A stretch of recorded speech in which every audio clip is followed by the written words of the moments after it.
Normalmente, cuando la mente viaja a un destino turístico paradisíaco, te viene a la cabeza una imagen muy concreta. Sí, claro.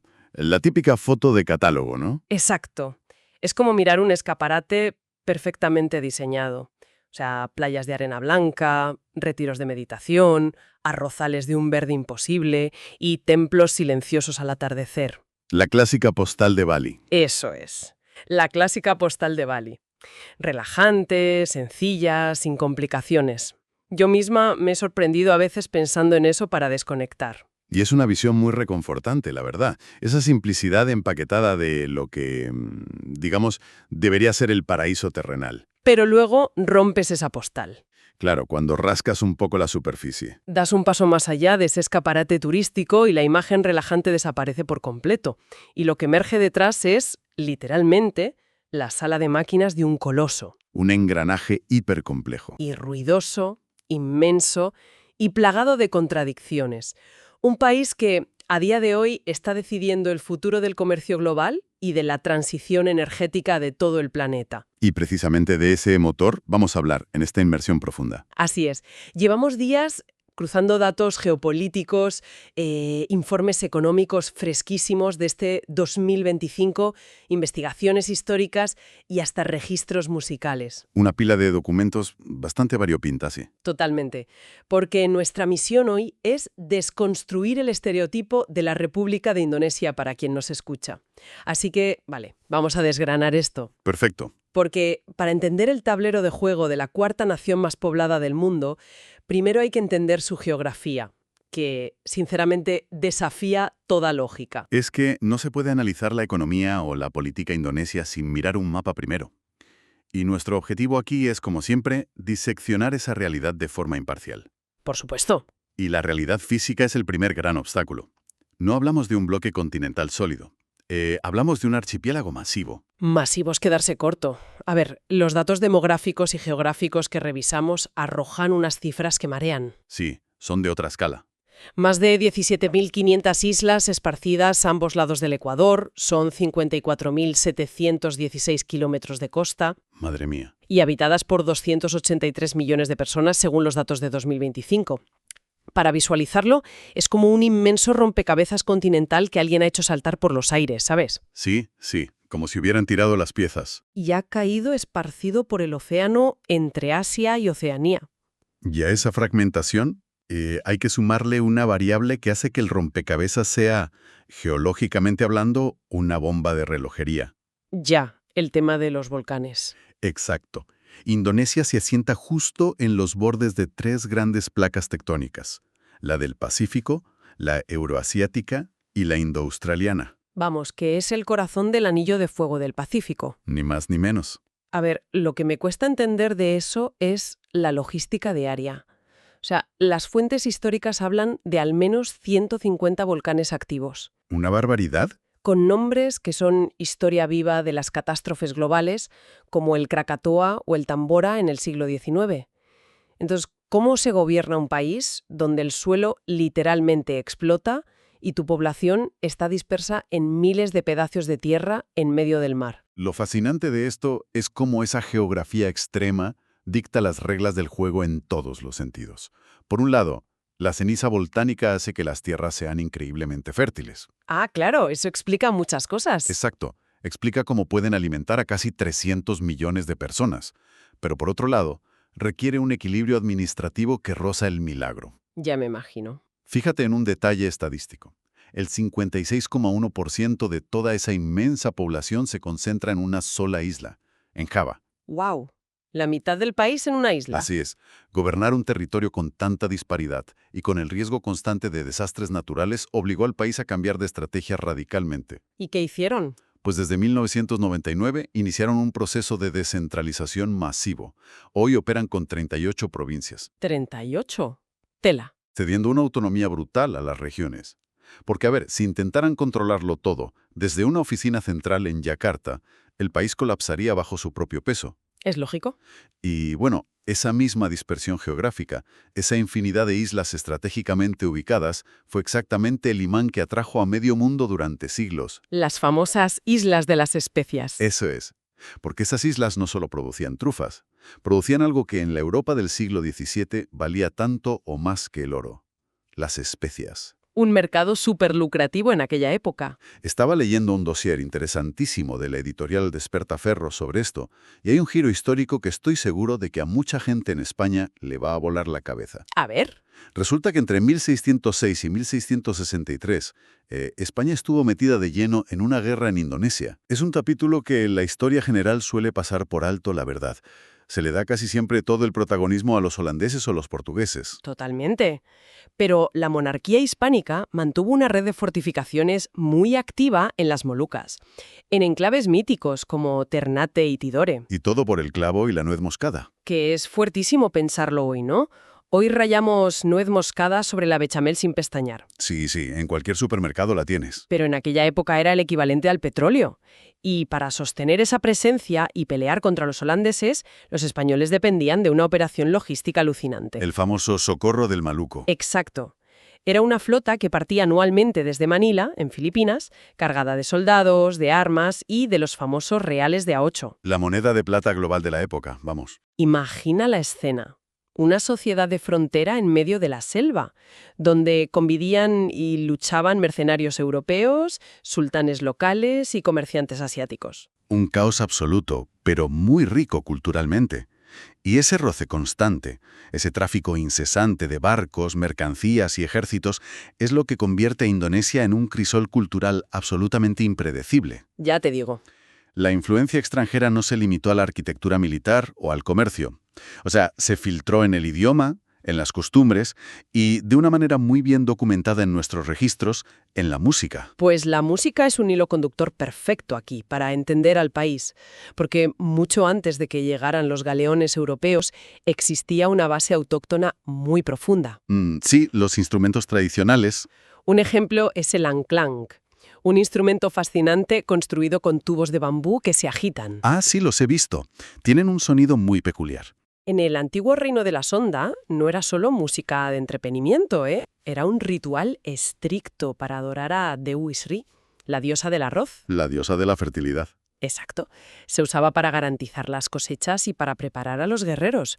Pero claro, luego llegan los barcos. Y con los barcos portugueses llegan los instrumentos de cuerda europeos, como pequeñas guitarras y laudes. El choque de dos mundos sonoros. Totalmente.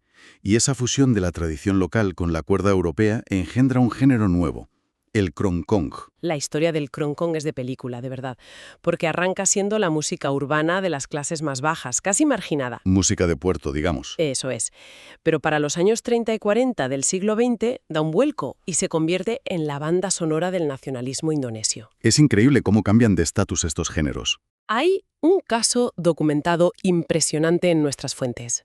La canción Bengawan Solo, Ah, un clásico. compuesta por Gesang Martohartono en 1940. Trata sobre el río más largo de Java. Sí. Pues cuando el ejército imperial japonés ocupa Indonesia durante la Segunda Guerra Mundial, esta canción tan melancólica captura de tal forma a las tropas de ocupación que al acabar la guerra los soldados nipones se la llevan de vuelta a Japón. Wow, o sea, se las llevan como recuerdo de guerra. Y artistas japoneses la grabaron allí y fue un éxito de ventas masivo. O sea, una canción de raíces portuguesas cantada por nacionalistas indonesios, exportada por el ejército japonés. La cultura funciona así, ¿sabes?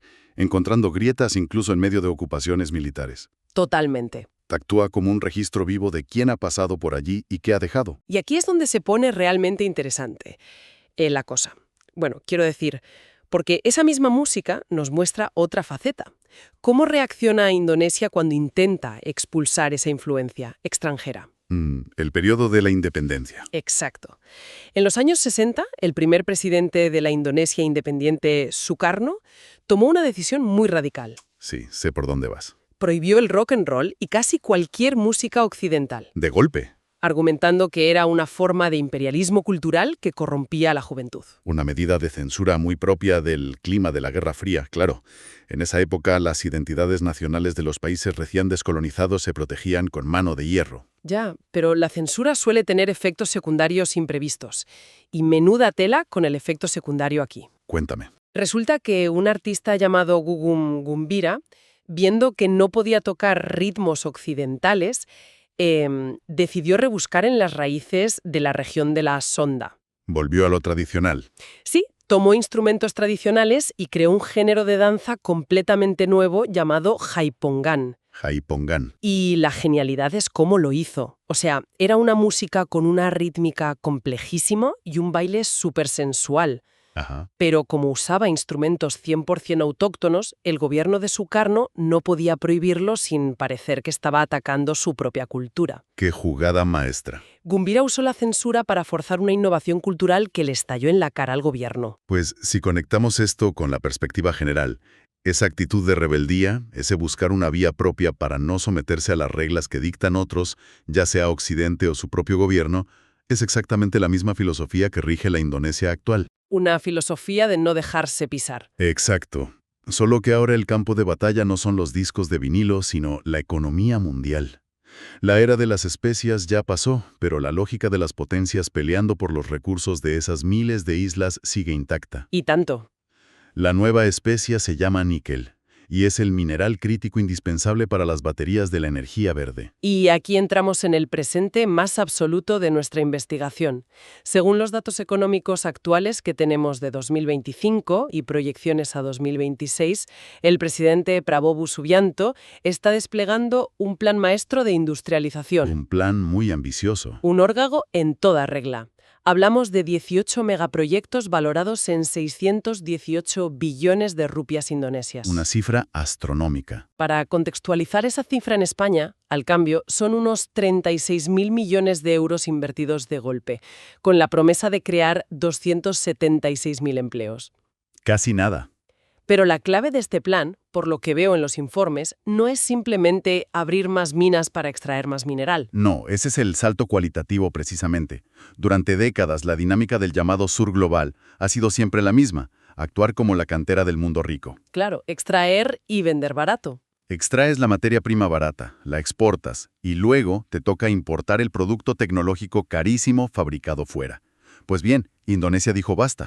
Y tienen peso para hacerlo, ¿no? Tienen aproximadamente el 7% de la producción mundial de níquel y unas reservas gigantescas. Así que en enero de 2020 tomaron una decisión sin precedentes. ¿Qué hicieron exactamente? Prohibieron tajantemente la exportación de mineral de níquel en bruto. Pero, un momento, cuando leí eso en los informes me pareció una locura. O sea, prohibir tus propias exportaciones de golpe, ¿eso no es pegarse un tiro en el pie? Es lo que pensaría cualquiera al principio. Normalmente, cuando un país en desarrollo intenta forzar así la máquina, las multinacionales simplemente hacen las maletas, se buscan otro país más dócil y te hunden la economía. Ese es el riesgo teórico habitual, sin duda. Pero la jugada de Yakarta se basa en que saben perfectamente que tienen el cuello de botella del mercado mundial. Tienen la sartén por el mango. Occidente está desesperado por electrificar su parque móvil, para cumplir sus propias agendas climáticas y para competir con China. Y no pueden fabricar baterías de coches eléctricos sin níquel. Es que es imposible. Así que el mensaje del gobierno indonesio fue muy claro. Si queréis nuestro mineral, tenéis que venir aquí. Ah, amigo. Tenéis que construir las plantas de refinamiento y procesamiento en nuestro suelo, transferir tecnología y generar empleo industrial aquí. Vale, usando una analogía. Es como si durante siglos te hubieran obligado a vender la harina a céntimos para luego tú tener que comprar el pan a precio de oro. Exactamente esa es la dinámica. Y de repente cierras el grifo y dices, se acabó la harina barata. Si quieres pan, construyes la panadería en mi terreno, contratas a mis panaderos y yo me quedo con una parte del negocio del pastel artesanal. Es un ejemplo perfecto. Es la definición pura de nacionalismo de recursos. Y, por supuesto, esto no le ha hecho ninguna gracia a las potencias industrializadas. Me lo imagino. La Unión Europea, viendo amenazada su propia cadena de suministro para la transición verde, llevó a Indonesia ante la Organización Mundial del Comercio, ¡Ostras! argumentando que estas restricciones violaban las leyes del libre mercado. Y la Organización Mundial del Comercio le dio la razón a Europa, claro. Sí, fallaron a favor de la Unión Europea. Pero lo sorprendente es que Indonesia no ha parpadeado. O sea, siguen adelante, apelando a la decisión y manteniendo su política intacta. No van a ceder tan fácilmente. Es un choque de trenes fascinante, si lo miras con objetividad. El derecho de una nación soberana a industrializarse frente a las reglas de un mercado global que muchas veces parece diseñado para mantener el status quo. Esto plantea una pregunta importante, yo creo, y como analistas debemos exponer ambas caras de la moneda de forma imparcial. Claro. El gobierno de Yakarta defiende que esta es la única vía rápida para sacar a millones de personas del subdesarrollo. Suena lógico desde el punto de vista económico. Sí, pero la inmersión en los documentos nos revela que este modelo de crecimiento acelerado está generando unas fracturas internas masivas. Sombras muy oscuras, sí. Atraer tanto capital extranjero tan rápido exige hacer concesiones, y el coste social y medioambiental que se está pagando sobre el terreno es altísimo. Los datos duros que hemos recopilado son escalofriantes. Por un lado, vemos cifras macroeconómicas de crecimiento del 5 o 6% anual. Que es muchísimo. Sí, pero luego revisas un informe de Oxfam de 2017 y te encuentras con que Indonesia es el sexto país más desigual del planeta. ¡Qué barbaridad! Una desigualdad donde el 1% más rico acapara el 49% de la riqueza total del país. O sea, esa lluvia de millones de las baterías no está empapando hacia abajo. Y el problema se agrava cuando analizamos cómo se están flexibilizando las normas para asegurar esa inversión. El ejemplo más claro de los últimos años es la polémica Ley Ómnibus. La Ley General sobre la Creación de Empleo de 2020. Esa misma. Esa ley fue el detonante de manifestaciones masivas y cientos de detenciones. Si miramos la mecánica de la ley de forma neutral, se entiende por qué los sindicatos la tildan de ultraliberal.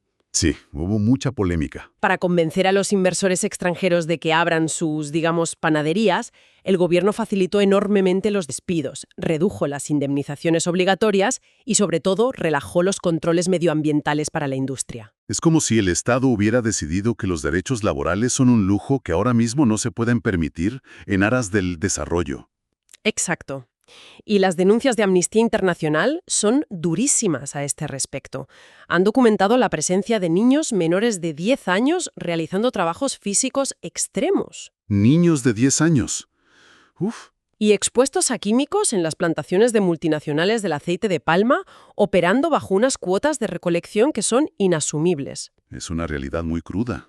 Y el daño medioambiental le añade otra capa de complejidad, especialmente cuando se cruza con la política de las potencias occidentales. Ah, el tema de los residuos. Sí, hay un episodio en nuestras fuentes que ilustra perfectamente esta dinámica tan perversa de la economía global, y tiene que ver con la gestión de basura. Es de locos esto. Cuando China decidió en 2017 que ya no iba a importar más basura plástica, Occidente entró en pánico. Claro, no sabían qué hacer con sus propios residuos. ¿Y a dónde enviaron cientos de miles de toneladas de plásticos desde Estados Unidos, el Reino Unido o Australia? A Indonesia. Pero claro, Indonesia no tiene plantas de reciclaje de alta tecnología para procesar ese volumen absurdo de plástico. En absoluto. Así que, ¿cómo lo gestionan en muchas zonas rurales? ¿Lo queman al aire libre o lo usan como combustible barato en pequeñas fábricas locales como las de tofu? Y aquí es donde la química entra en juego y el problema se vuelve letal. Al quemar esos plásticos sin filtros, se liberan dioxinas y lo que se conoce como contaminantes orgánicos persistentes, los famosos COP. Toxinas puras. Y estas toxinas no desaparecen, caen al suelo y entran directamente en la cadena trófica. Literalmente. Y aquí viene un dato de los informes que dan náuseas. Las gallinas locales picotean ese suelo contaminado por las cenizas del plástico occidental. Madre mía. Se hicieron pruebas en los huevos de esas zonas avícolas y el resultado fue que superaban en 70 veces el límite máximo de toxicidad permitido por la Unión Europea. 70 veces. ¡Qué barbaridad! Europa envía la basura plástica porque sus leyes ambientales son muy estrictas, la basura se quema en Indonesia sin filtros para no perder dinero y las toxinas terminan envenenando la comida de la población local. Ese es el nudo del conflicto. ¿Y lo mismo pasa con la minería? Los movimientos sociales e indígenas, como se documenta en las protestas de Sulawesi contra grandes empresas como Vale Indonesia o Wayu, se enfrentan constantemente a expropiaciones de tierras. Pierden sus hogares. Expropiaciones para hacer hueco a las grandes mineras de níquel, amparadas por el Estado bajo la etiqueta de proyectos estratégicos nacionales. Y las ONGs plantean un dilema moral y económico muy severo y con razón. Sí, una pregunta clave.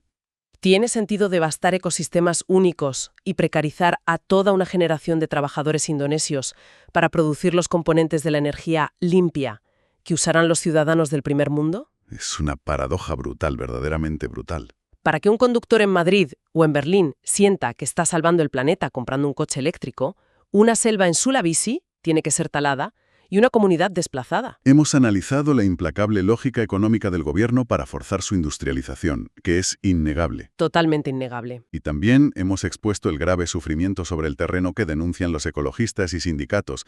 Creo que ambos lados de la moneda han quedado muy claros. Entonces, ¿qué significa todo esto?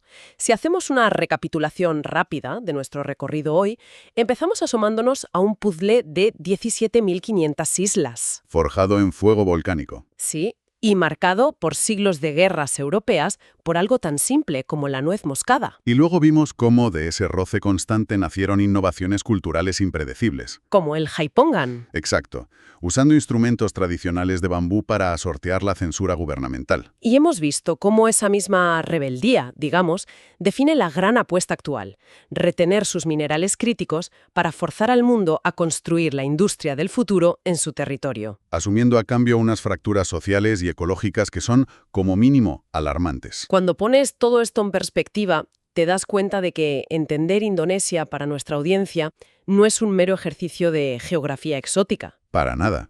Las oficinas y minas de Yakarta son el laboratorio real donde se está decidiendo cuánto nos va a costar la transición ecológica a todos. Y cómo se van a reorganizar las cadenas de suministro mundiales en las próximas décadas. Y para cerrar, me gustaría dejar sobre la mesa un último dato, extraído de los análisis del Transnational Institute. ¿Adelante? Un dato que ilustra hasta qué punto Indonesia está dispuesta a cambiar las reglas del juego global. En 2015, el país tomó la decisión de empezar a cancelar masivamente sus tratados bilaterales de inversión con otros países. ¡Wow! Y esto es vital que la audiencia lo entienda, porque estos tratados incluyen un mecanismo llamado ISDS. El arbitraje de diferencias Estado-inversor. Demandar a un país soberano ante un tribunal de arbitraje privado. Sí, Si ese país aprueba una ley, por ejemplo, de protección ambiental o laboral, que la empresa crea que perjudica sus beneficios futuros. exactamente. Pues bien, tras ser demandada por corporaciones mineras internacionales por intentar regular la explotación de sus recursos, Indonesia simplemente se negó a seguir participando en un sistema legal que, a su juicio, solo protegía el capital corporativo extranjero en detrimento de su propia soberanía. Un corte de mangas en toda regla al sistema. Y la pregunta que queda flotando para la reflexión de quienes nos escuchan es, ¿será este modelo indonesio de rebeldía legal e industrial el nuevo manual de instrucciones para que todo el sur global recupere el control de su riqueza natural? ¡Qué buena pregunta! ¿O será, por el contrario, el detonante que nos arrastre a una nueva era de guerras comerciales implacables a nivel mundial? Pues es una incógnita que da verdadero vértigo. Al final, cuando volvemos a mirar esa postal perfecta de la playa en Bali, ya no podemos quedarnos en la superficie. Ya es imposible ver solo la arena. Sabemos que bajo esa arena de postal y ese silencio de los retiros de yoga, rugen a toda potencia los engranajes de un motor inmenso que está reescribiendo las normas del siglo XXI. Así que sigan cuestionando el mundo, huyan de las respuestas simples y recuerden siempre mirar más allá de los titulares. Nos encontramos en el próximo análisis detallado.